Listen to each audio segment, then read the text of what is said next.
if you watch the video very well, anytime I go on air, there were only two things I said. When they asked me, what is the percentage? I said 57, but it is at this level now. How many of you know? I said 57, but it is at this level now. Anywhere they ask me, I said, and I have 3 videos on it, and I've sent it to you. 57 and at this level now, because there were things that were happening. There were going to be ballot snatching. There were going to be all these things. So you see, when you are dealing with spirit beings, they can be truthful. But when you are dealing with human beings, they can be funny. Ladies and gentlemen, now to the results of the 2024 presidential election.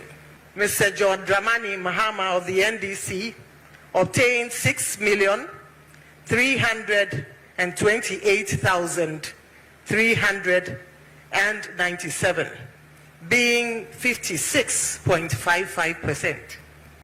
The total registered voters in all 9 constituencies add up to 947,116. In the event that all the valid voters from the 9 constituencies above voted for the candidate who placed second, the total number of votes he would garner would be 5,604,420, representing 46.17% of the total valid votes, which would have been 12,138,538.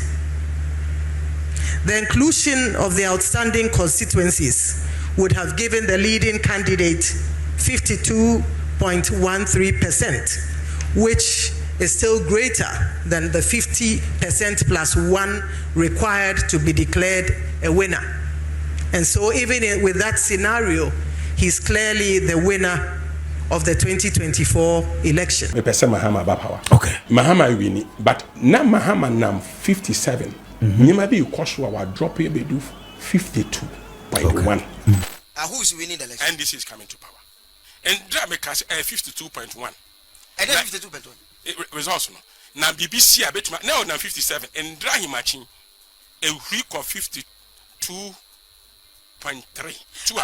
Good. This is what God has decided. So John Mahama will win. He has won the election. He has won.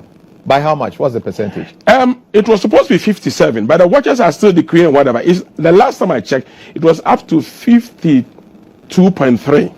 The last time you checked? Yeah. It was up to 52.3. We can quote you on this. Oh, yeah. I've said it on so many stations.